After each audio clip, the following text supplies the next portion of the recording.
America has always been a beacon of liberal values, free speech, an open press, the protection of minorities. Today, a wave of hate is sweeping across our country, threatening those freedoms. Get back to the office!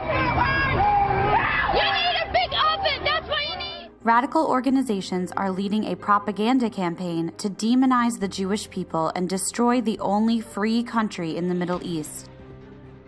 These groups are known as the Boycott, Divestment, and Sanctions Movement, or BDS. Israel does not exist in BDS-inspired maps of the Middle East. It is replaced by a single Palestinian state extending from the Jordan River to the Mediterranean Sea. Most definitely we oppose a Jewish state in any part of Palestine.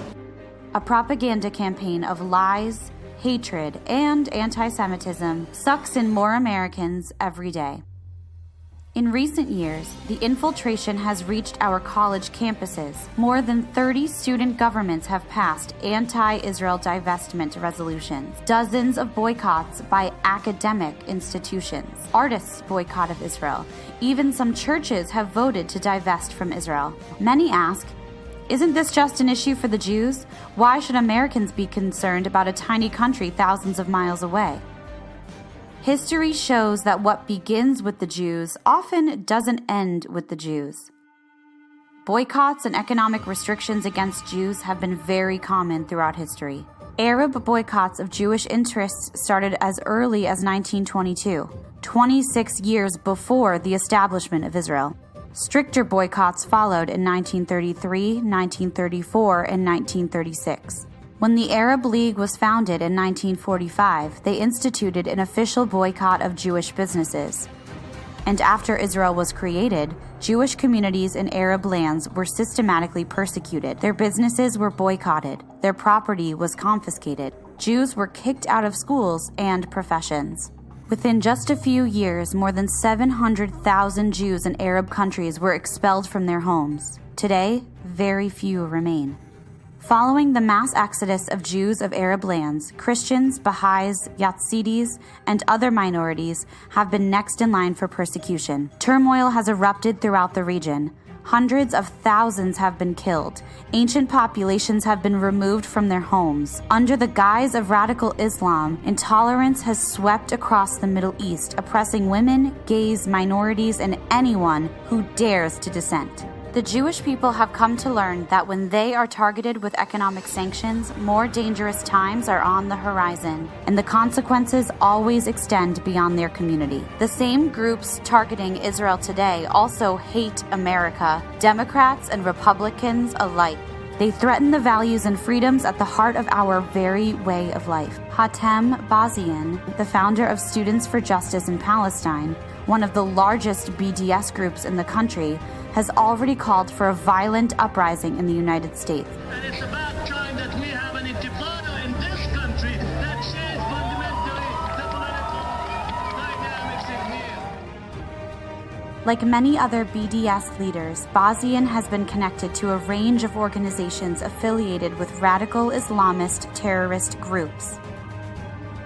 It should be no surprise that the leading BDS activists are fundraisers and supporters for terrorists on social media and in the press. The Holy Land Foundation, based in Richardson, Texas, the feds say at least $12 million raised by the group ended up in the hands of Hamas.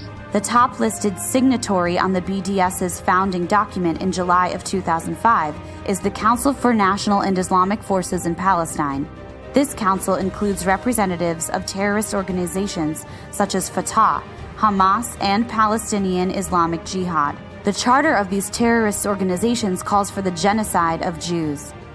Their leaders have praised Osama bin Laden as a holy warrior. The acceptance of these terrorist groups as legitimate voices in our public discourse sets a dangerous precedent. Those who justify suicide bombings in Tel Aviv or stabbings in Jerusalem also find reasons to endorse the brutal murder of American civilians in the World Trade Center, the stabbing of students at UC Merced innocent students in London, and bombing of commuters on trains in Spain and tourists on a Russian airliner in Egypt, and the slaughter of 130 people on the streets of Paris. The same radical Islamist groups that staged violent anti-Israel protests on the streets of Europe in the summer of 2014 have provided fertile ground for ISIS and others to recruit the terrorists that have committed recent waves of attacks in Brussels, Paris, London, and San Bernardino, California, which have claimed hundreds of lives. The moment is upon us. What begins with Jews never ends with the Jews. For the sake of Americans everywhere, for the sake of our shared democratic values and our common future, we must stop radicalism. We must stop BDS. Nothing less than our very way of life is at stake.